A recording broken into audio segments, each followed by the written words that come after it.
Nah, ini dia yang sering ditanyakan sebagai teknik penyuntingan. Memang hanya ada dua ini teknik penyuntingan itu ya. Jadi seorang editor tadi yang dipaparkan panjang lebar oleh Pak Imam itu termasuk ke dalam teknik penyuntingan mekanis. Oh, bukan technical editing namanya? Bukan. Mekanis? Mekanik. Jadi penyuntingan mekanis. Namanya penyuntingan mekanis atau ya mechanical editing kalau bahasa Inggris itu. Jadi mechanical editing.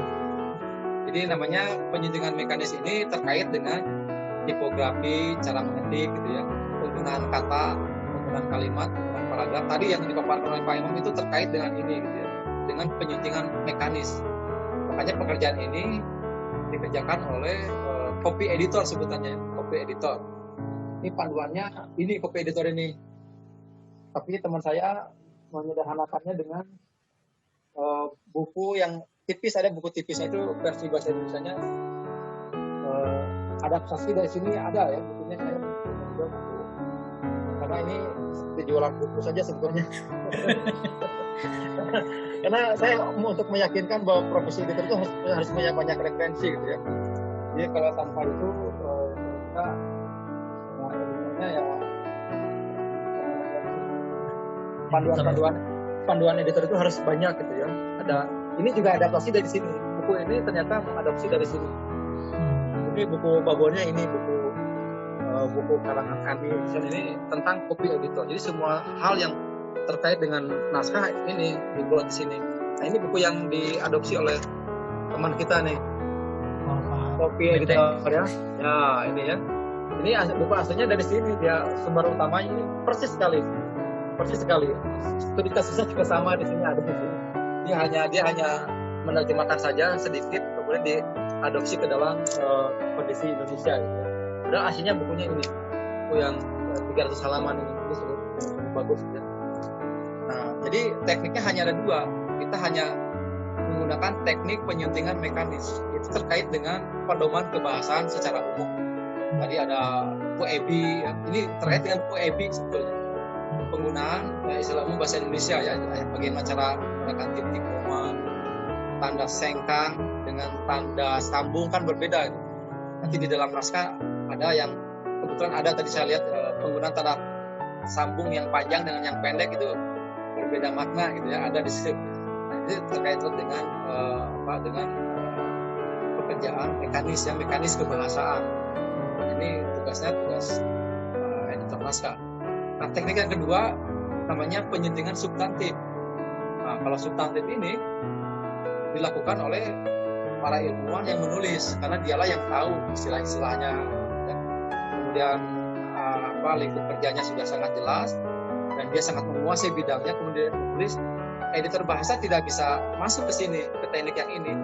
Jadi ini harus dilakukan oleh editor yang mampu sebanding dengan penulis kemampuannya. Jadi dia hanya editor konten lah istilahnya, editor isi.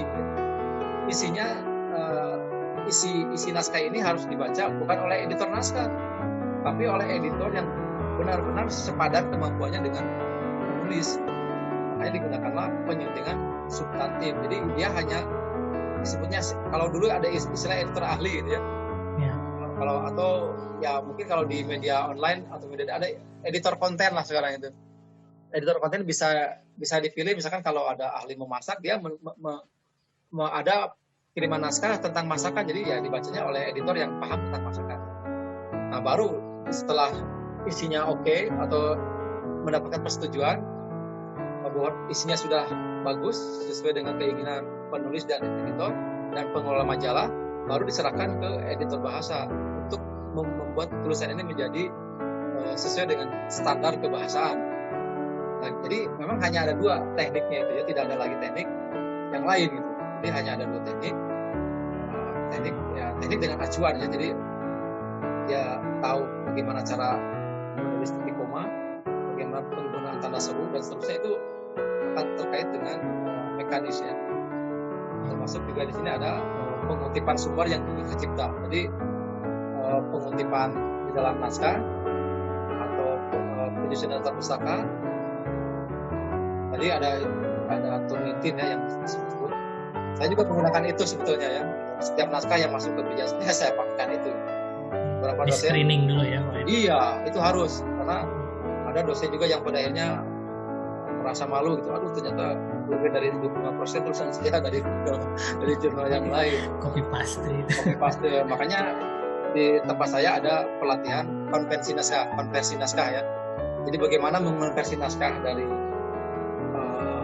jurnal disertasi dan tesis dikonversi menjadi naskah populer. Itu ada teknik-teknik tertentu yang perlu dibagikan ke penulis ya. Termasuk juga bagaimana cara mengutip yang elok gitu ya. Ini sebetulnya tekniknya teknik lama paraprasa namanya ya. Jadi teknik paraprasa ini menyerap gagasan dari jurnal, kemudian menyampaikan ulang dengan bahasa sendiri. Kan itu bukan ciplakan ya. Bukan ciplakan. Jadi saya membaca jurnal ini pada paragraf tertentu ini bagus nih untuk tulisan saya nanti. Nah dia mengingat tulisan itu, merekam dengan sebagus-bagusnya, kemudian dia menghayal-hayal bahwa saya akan menyampaikan lagi dengan cara saya. Nah itu jadi dia hanya menyerap gagasannya saja, kemudian menyampaikan lagi dengan gaya bahasa yang berbeda. Tentu saja nanti si tulisan sumbernya akan disebutkan di daftar pustaka, atau dia menyebutkan nama saya terinspirasi oleh si Anu di buku Anu di jurnal Anu. Ini loh kata dia. Nah baru dia saya sebagai penulis akan membuat parafrase dari kutipan itu agar tidak mirip atau tidak sama dan tidak akan terdetek oleh peneliti. Itu yang tulisannya berbeda itu.